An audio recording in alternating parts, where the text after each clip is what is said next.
Hello, I'm Mrs. Hurst from North Beckton, and I'm going to be reading you my favourite book, Giraffes Can't Dance. Gerald was a tall giraffe whose neck was long and slim, but his knees were awfully bandy and his legs were rather thin.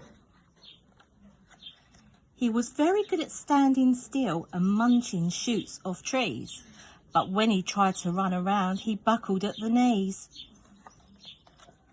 Now every year in Africa they hold the jungle dance, where every single animal turns up to skip and prance.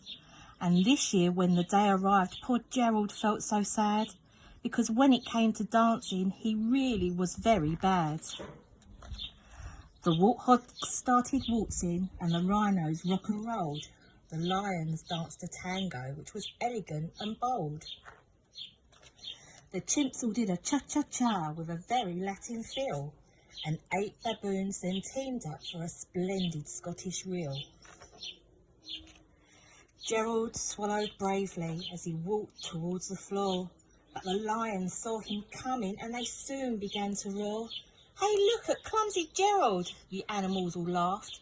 "Giraffes can't dance, you silly fool. Oh, Gerald, don't be daft." Gerald simply froze up. He was rooted to the spot.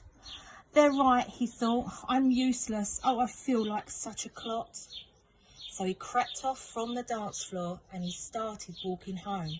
He'd never felt so sad before, so sad and so alone. Then he found a little clearing and he looked up at the sky. "The moon can be so beautiful," he whispered with a sigh. "Excuse me," coughed a cricket who'd seen Gerald earlier on. "But sometimes when you're different, you just need a different song."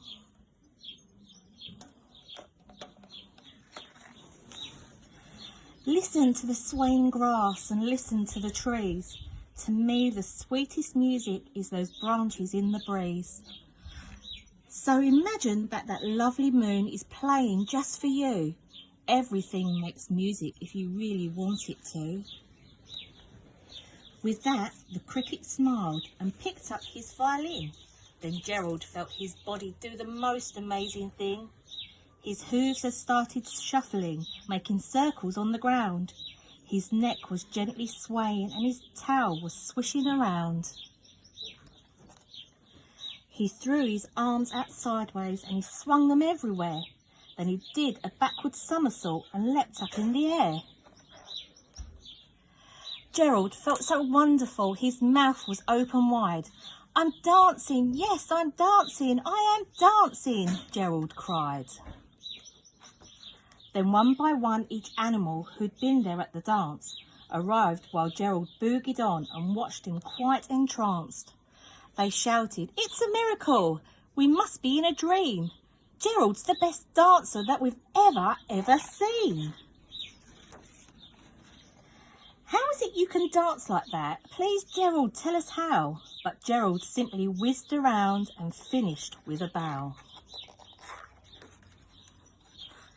Then he raised his head and looked up at the moon and stars above. "We all can dance," he said, "when we find music that we love." I hope you enjoyed my favourite book.